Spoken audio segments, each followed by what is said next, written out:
Buenas, mi nombre es Ronald Cordero y en este video realizaré la presentación de lo que es mi trabajo de investigación para el curso de restauración ecológica de la Universidad Estatal a Distancia.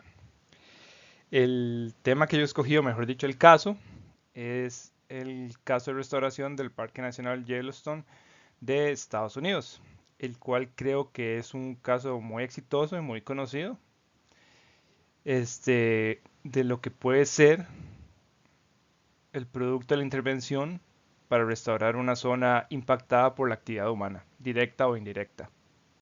Bueno, para empezar, el Parque Nacional Yellowstone se encuentra en lo que es la región noroeste de Estados Unidos, entre los estados de Wyoming, Montana y Idaho, aunque principalmente está en Wyoming. Forma parte de las montañas rocosas del norte. Las montañas rocosas es esta cordillera que se extiende de hecho desde México hasta Canadá, en el oeste de lo que sería Norteamérica, y forma parte de lo que es el conocido como Great Yellowstone Ecosystem. Y tiene una extensión de 8.983 kilómetros cuadrados. Hay que decir que este fue el primer parque nacional de Estados Unidos y también conocido como el primer parque nacional, llamémosle verdadero del mundo.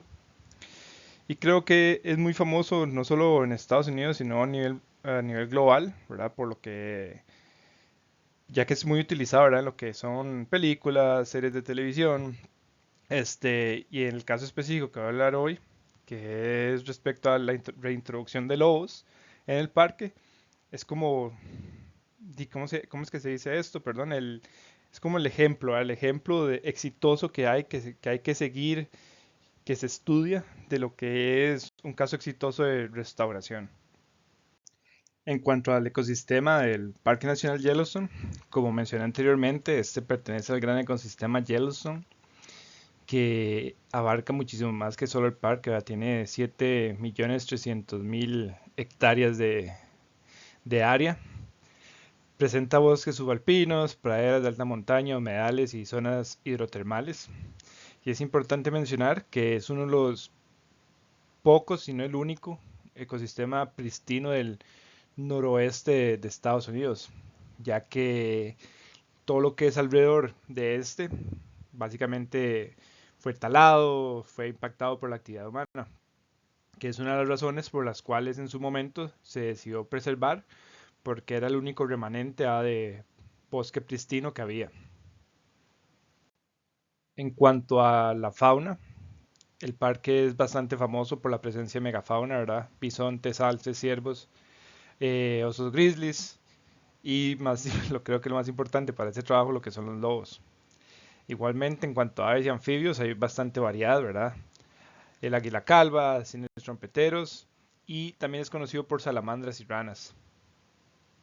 Y ahora, entrando a lo que es el proceso de restauración del ecosistema del Parque Nacional Yellowstone, hay que hablar de lo que fue la reintroducción de lobos en 1995, el cual modificó por completo la cascada trófica.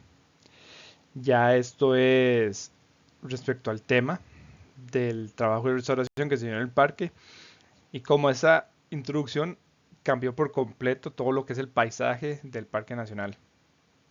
Ahora, empezando lo que es la discusión de las causas y consecuencias de la perturbación de lo que fue el ecosistema en Yellowstone, hay que empezar con lo que fue la erradicación de las poblaciones de lobo en Yellowstone, bueno, realmente no solo en Yellowstone, sino que en todo Estados Unidos, para proteger lo que es la ganadería e incluso proteger las poblaciones humanas, porque los lobos son depredadores grandes, o sea, no van a ir solo por ganado, cuando encuentran humanos van a atacar humanos. Se llegó a erradicar o se buscó erradicar lo que era la población de lobos en todo lo que era Estados Unidos.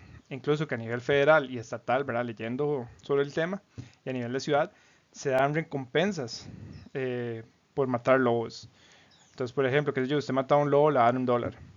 Y era tal la cantidad de personas que mataban lobos que estos programas de recompensas eh, tuvieron que ser cancelados en distintos periodos porque literalmente no había plata para pagar por tantos lobos que eran muertos. ¿Cuál fue la consecuencia de la erradicación de las poblaciones de lobos? Y bueno, que al no haber estos depredadores grandes, Las presas de estos, estamos hablando de alces, renos, venados, ¿verdad? Herbívoros grandes, no tenían nadie que controlar sus poblaciones. Por ende, estas se empezaron a salir de control y el efecto que tenía era que ellos empezaron a comerse lo que eran los retoños de plantas, principalmente árboles, lo cual beneficiaba la expansión de praderas en contra de bosques, ¿verdad? Y ni qué decir, ¿verdad? Lo que era, ¿cómo se dice esto?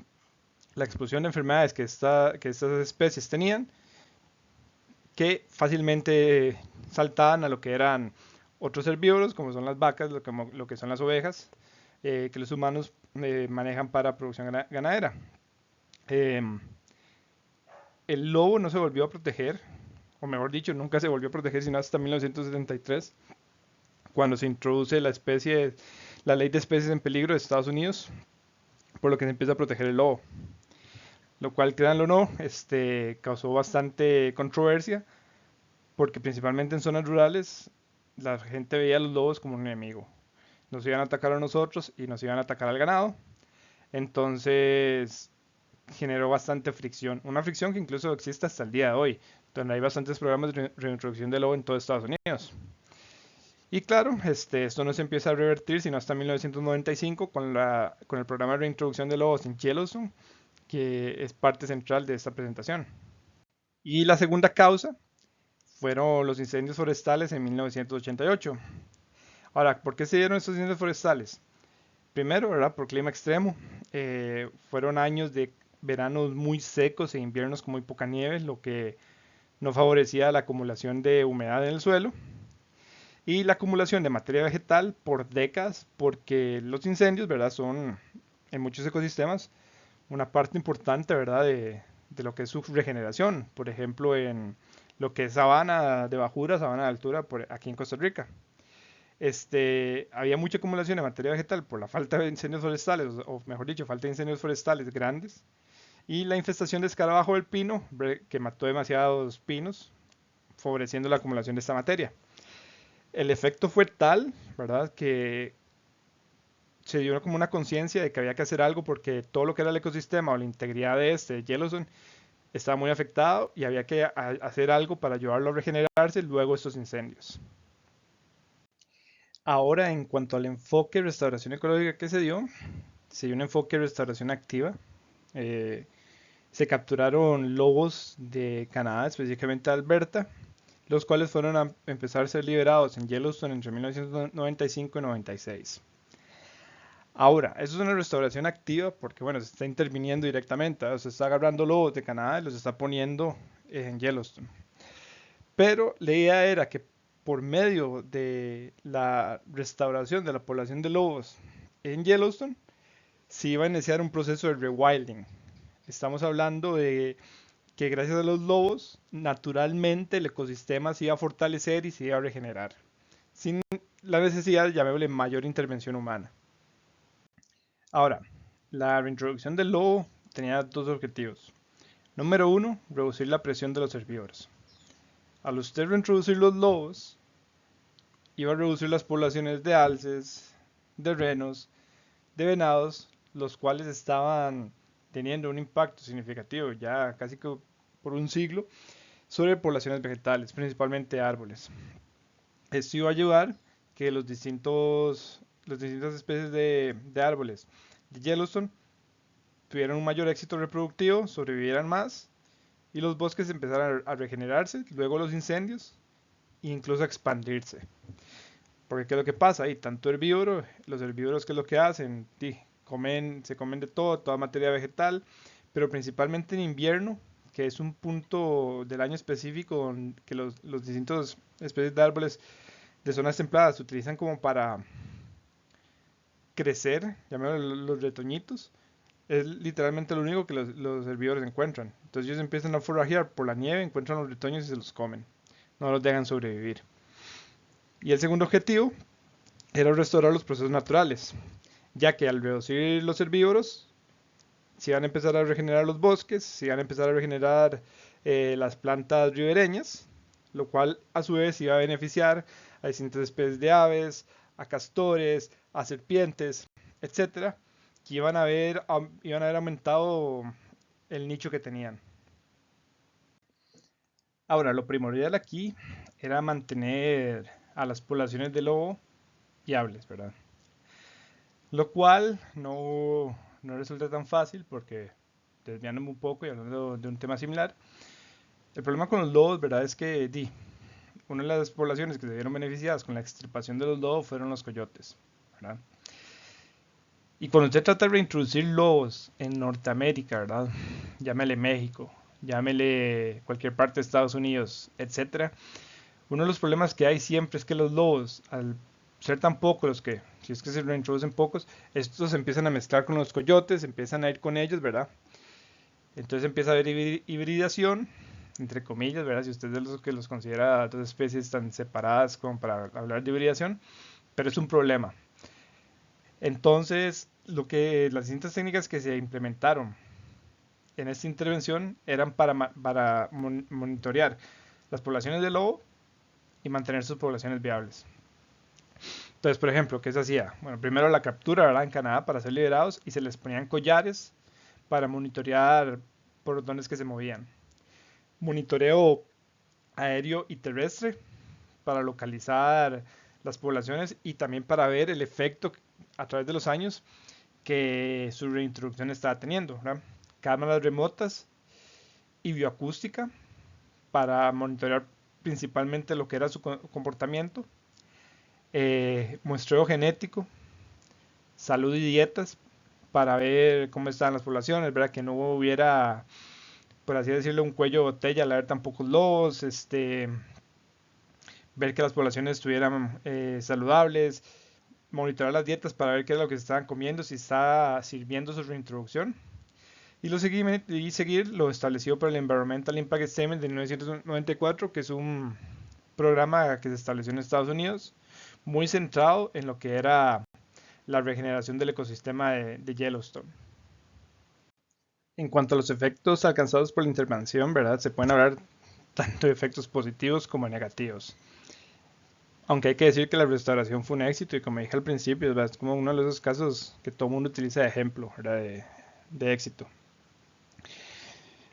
Primero, ¿verdad? La restauración de la vegetación ribereña.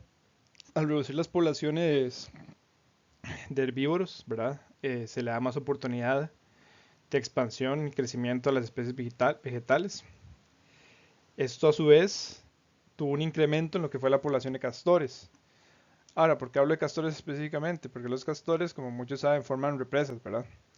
Lo cual ayuda a la generación de humedales, lo cual a su vez beneficia a las poblaciones de peces, beneficia a las poblaciones de aves y a las poblaciones de plantas acuáticas. Hubo una disminución general de la población de ungulados, lo cual es beneficioso para estos mismos. Estamos hablando de que, creo que si no me equivoco, alces había una población de casi 20.000 y se redujo a 4.000, 7.000, por poner un ejemplo. Esta disminución, ¿cómo beneficia a los ungulados? Menos competencia, al haber menor densidad, se generan o se transmiten menor cantidad de enfermedades y hay más alimento para ellos, porque de nuevo, menor competencia. Entonces, sí, claro, hay una menor población, pero es una población de ungulados muchísimo más saludable. Y volviendo al tema de los coyotes enfrentan mayor competencia, su población disminuye, tienen que ir a buscar nuevos espacios, lo cual a su vez beneficia la regeneración de las poblaciones de especies pequeñas, de aves y mamíferos.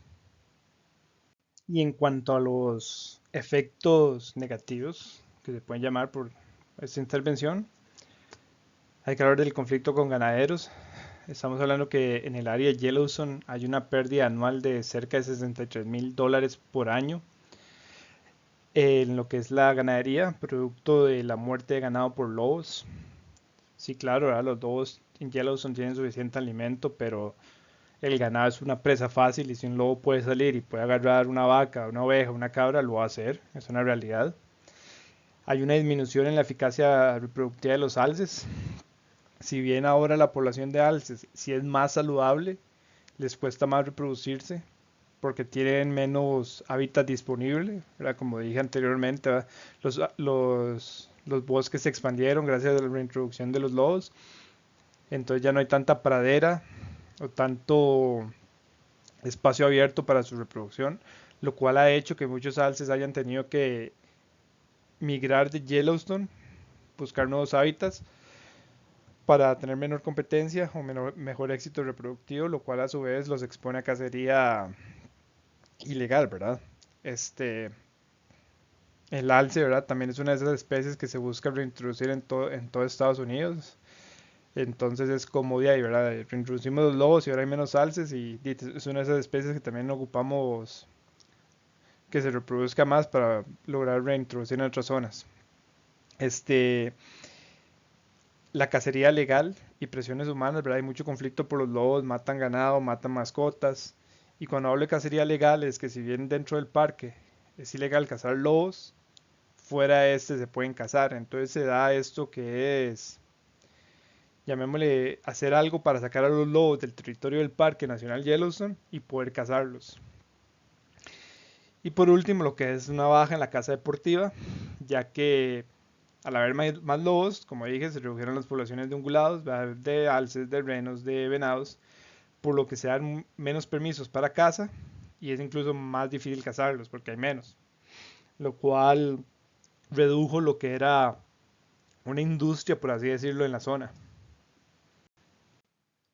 En cuanto a las lecciones aprendidas de esta intervención, hay muchas, ¿verdad? No por nada, como dije, este es un caso que se utiliza para seguimiento, no solo en Estados Unidos, sino en gran parte del mundo. Primero, la importancia de la educación ambiental. Las autoridades tuvieron que hacer campañas alrededor de Yellowstone para concientizar a los ganaderos, a los agricultores y a los cazadores sobre la importancia de la presencia de lobos en el parque, ¿verdad? Todavía se genera conflicto hasta el día de hoy, pero se cree que fue una intervención exitosa ya que la gente entendió, ¿verdad? Que sí, claro, un lobo llega y mató una vaca y esto tiene un impacto económico importante, ¿verdad? No solo, bueno, principalmente para el ganadero dueño de la vaca, pero llamémosle que el valor que tiene ese lobo, su presencia en la zona es mayor, mucho mayor al que la vaca tiene. Claro, esto implicó el desarrollo de programas, ¿verdad? Para restituir económicamente al ganadero, la inversión de la publicidad, campañas de educación, para decirle a la gente, por favor no maten los lobos, es importante que estén aquí. Pero y se logró, se cree que es un modelo exitoso a seguir. Luego, ¿verdad? Como dije anteriormente, es un modelo de restauración que se utiliza como referencia para otras regiones de Estados Unidos, pero de todo el mundo, ¿verdad? En lo que es Europa, lo que es Rusia, ¿verdad? Principalmente zonas templadas, pero no solo en zonas templadas, ¿verdad? Es un ejemplo de cómo la introducción de un depredador ápice es fundamental para la restauración de un ecosistema. Y siguiendo con este tema, reconocer que los depredadores ápices no son una solución rápida, es una solución exitosa que le llega a dar bastante integridad y salud a un ecosistema, pero es lenta porque usted tiene que hacer todo un trabajo para llegar a tener una población de depredadores viable, saludable, ¿verdad? Y ese efecto que va a tener en cadena, disminuir las poblaciones de herbívoros y que a su vez la disminución de poblaciones de herbívoros ayuda a la regeneración de poblaciones de plantas, ¿verdad? No, no es algo que se hace en dos toques. El valor de la monitorización científica y manejo adaptativo, ¿verdad? Todo el esfuerzo que se tuvo que hacer para asegurarse que las poblaciones de lobo fueran viables generó un montón de información en cuanto a métodos de monitoreo y herramientas de manejo de poblaciones. Collares, seguimiento, cámaras trampa, grabadoras, monitoreos físicos, ¿verdad? Con helicópteros y demás. Todo ese trabajo generó información muy útil para lo que es el desarrollo de herramientas y técnicas para la monitorización de poblaciones de animales.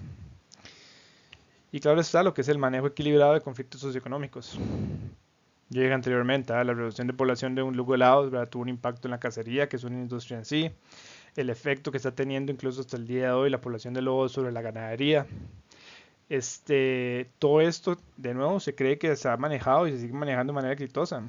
Claro, hay un impacto, pero se está concientizando a las poblaciones de cómo la presencia de lobos, en el parque Yellowstone y zonas aledañas, contribuye a la salud de la región en tal. Por ejemplo, sí, claro, un lobo le puede matar a usted una vaca, pero si no hubieran lobos o habrían más alces, entonces usted tendría mayor enfermedades en su ganado. Entonces, ¿qué es más barato para usted? ¿Perder una o dos vacas al año por ataques de lobos o perder cientos de cabezas de ganado por enfermedades que se generan debido a el gran número de población de alces, venados y demás? Pero en fin, ¿verdad? Se considera que el manejo que se le ha dado al tema socioeconómico ha sido también exitoso porque se ha logrado integrar a los distintos actores, ¿verdad? Poblaciones, ganaderos, agricultores, cazadores y demás. Y ahora por último hay que hacernos la pregunta de que si algo de lo que se aprendió en este proceso de regeneración del Parque Nacional Yellowstone por medio de la introducción de lobos se puede aplicar en el contexto del país. Y la verdad es que sí. El caso de Yellowstone es utilizado, como he dicho constantemente, alrededor del mundo, como un ejemplo exitoso de restauración. Y mucho de lo que se aprendió de este se aplica en muchos lugares. Para empezar, en Costa Rica, ¿verdad? Lo que es el monitoreo de fauna. En Costa Rica se utiliza mucho lo que son los collares GPS para rastrear individuos, poblaciones de animales. ONGs, ¿verdad? Como OSA Conservation y NAI los utilizan para seguir dantas. Y en programas de liberación, ¿verdad? De distintos felinos, ¿verdad? Como celotes y demás, manigordos, eh, se utilizan para darles seguimiento y poder evaluar el éxito o riesgo que estos animales enfrentan. Este, el uso de cámaras trampa, ¿verdad? No sé si lo sabían, pero Costa Rica tiene como la red más grande de Centroamérica de cámaras trampa en lo que es la península de Osa, lo cual se instaló, ¿verdad? Por distintas ONGs y programas de biomonitoreo para monitorear lo que son jaguares, pumas y demás. En el caso de Guanacaste, ¿verdad? Esta ONG que se llama Guanacaste Wildlife Monitoring, de ahí saqué la foto para esta diapositiva, utilizan dispositivos de cámara trampa en parques, fincas y escuelas para monitorear las poblaciones de animales que ahí se encuentran. Luego lo que es bioacústica y ecoacústica, ¿verdad? Hay animales, ¿verdad? Que cuesta mucho monitorearlos por cámara trampa u otros métodos, ¿verdad? Como son murciélagos, como son aves. Y el uso de bioacústica, ¿verdad? Para estudiar poblaciones de murciélagos, aves o incluso poblaciones, el comportamiento de poblaciones de mamíferos grandes como coyotes es muy utilizado en el país. Lo que es el estudio de poblaciones de, por ejemplo, de monos araña, mono colorado, ¿verdad? Y el monitoreo de los pájaros campanas. Es algo que se utiliza mucho en lo que es en el corredor de la Amistad, del Parque Nacional Amistad. Y en lo que es el muestreo genético y de salud, ¿verdad? Esto es básicamente estándar hoy día. Y en Costa Rica varias ONGs y universidades realizan muestreos genéticos y de salud de poblaciones de distintos animales.